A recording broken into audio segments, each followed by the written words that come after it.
Okie dokies. Let's start with federal employees. Some, 60,000, that sounds like a big number, but it is not. Some are taking these buyouts. But now the program, the buyout program, is getting, I'm not going to say completely stopped, but at least held up in court. Right. Donald Trump has announced lots of big changes, but day in and day out, we are seeing them get roadblocked. We're seeing them get roadblocked for now. Like, your point about it being very early in the game is a good one, but I am afraid it cuts both ways. Like, yes, we're seeing federal courts step up and say, what you're doing doesn't seem like it's really on the money. I have a lot of questions. We're going to pause these things while we take a look and see if there's a case. But what I'm worried about with this administration, especially with people like Russ Vought helping man the helm, is what happens when a court says, hey, you have to turn the money back on or stop this program. And they say, and the administration says, no, thank you for your suggestion, and moves on with their lives, continuing, as we're seeing with the funding freeze, where OMB rescinded their original memo calling for the freeze, and yet we're still seeing parts of the federal government comply with the freeze as though it's still in place. And that is my worry, that you will have parts of the federal government that are willing to just keep the ball rolling as long as possible, as long as the administration says that they should, worried about saving their own skins, basically, and not getting in trouble with the hires up. Okay, but here's what I don't understand, Peter. The way things get done in government is when the American people want that. Russell Vought was confirmed tonight. We know he was the architect of Project 2025.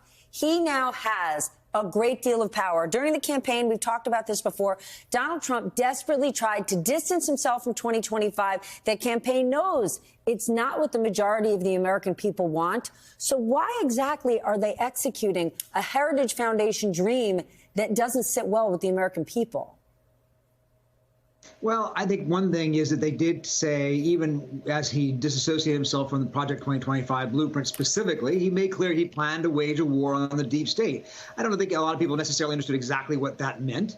And so we're now seeing it playing out in real time. I also think people didn't realize quite how fast and how intense it would be, right? That we would shut down a whole agency basically overnight.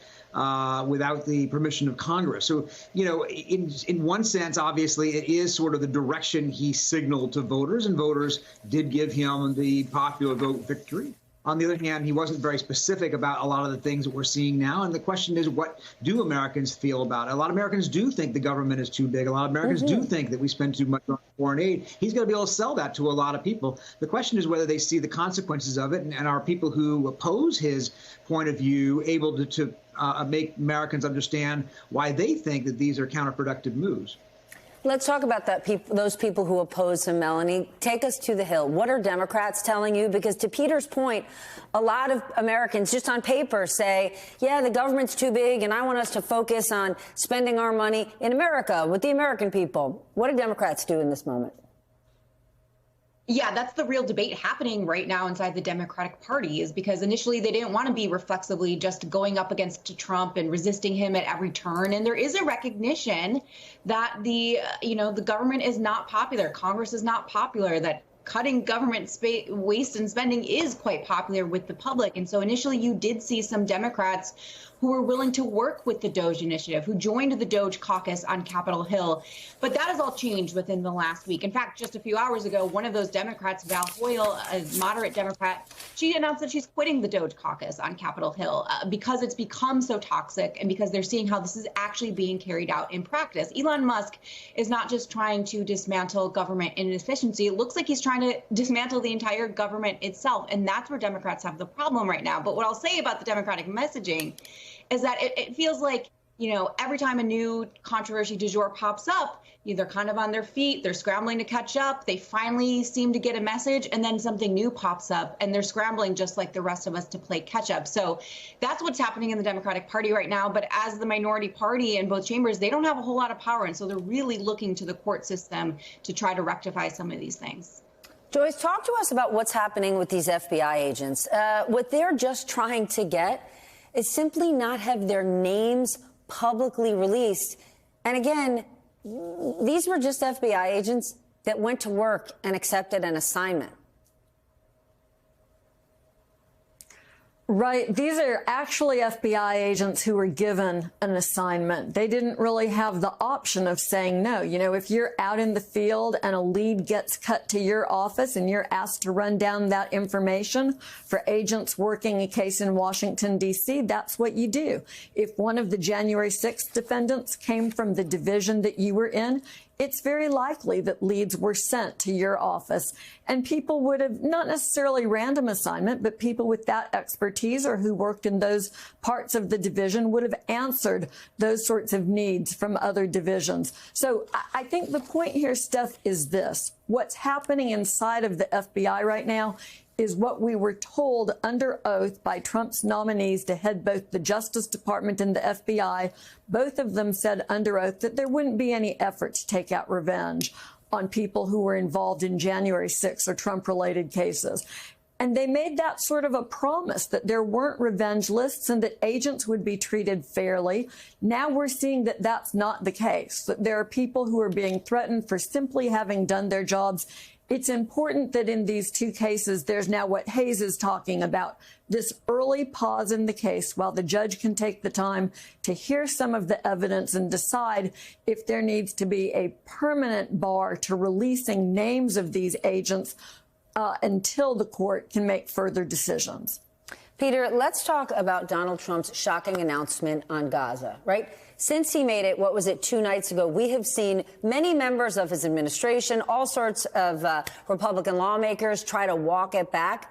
But Donald Trump himself is not. He still seems full steam ahead. He sees Gaza as a new seaside resort town, even as members of his party are publicly pushing back on this. What's going on? Yeah, I mean, it's really one of the most extraordinary ideas you've heard from an American president, I think, in our lifetime. I mean, the idea that we would take over, the United States would take over Gaza, one of the most contested and war-torn strips of land on the planet, and make it into some sort of an American mecca for tourism and economic activity is fanciful on the surface.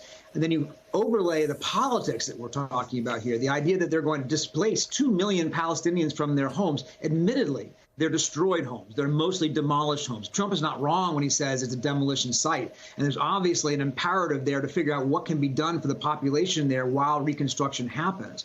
But what he's talking about is a permanent displacement of that population, which, of course, in the Middle East evokes memories of 1948 when Arabs, were forced out of their homes and to this day, contest the creation of Israel and so forth. So it's a very fraught idea. Nobody thinks it's going to happen that I know of, but he continues to press it, and he continues to walk back the aides who try to walk him back. He says everyone that he has spoken to tells him it's a great idea. So my question is, who are those people? Hayes, Donald Trump's Homeland Security Department is already warning local police agencies that following his, announcement on Gaza, there could be protests. But in the memo, they specifically say, listen, peaceful protests are legal, but if things get violent, you must take action. We know that, but the fact that they're putting it in writing in a memo, what are they saying? They're saying that whatever happens, have free reign. We're not going to do anything about it, / encouraging them to, as Trump himself has put it in the past, crack heads. One of the things that I'm on the lookout for in the next month or two is one of the executive orders that Trump signed on day one calls on the Secretaries of Defense and Homeland Security to look at the system what's going on with immigration right now, and give him a report in the White House on whether he should invoke the Insurrection Act within the first, 90, 120 days of being in office. The source of thing that would help trigger that is protests, because that's what they were talking about in 2020. That's what they're obsessed with, preventing peaceful protest against the administration, which they frame as being violent. They're hoping for violence to give them a reason to respond. And in putting it in a memo, they're hoping that there is enough, we'll say, aggression from local police reading that to say, oh, there was violence happening. Look at how violent they are in their response. Clearly, we must crack down further. That's what I'm worried about. Joyce, I want to change topics, because when I read this today, I said we must call Joyce.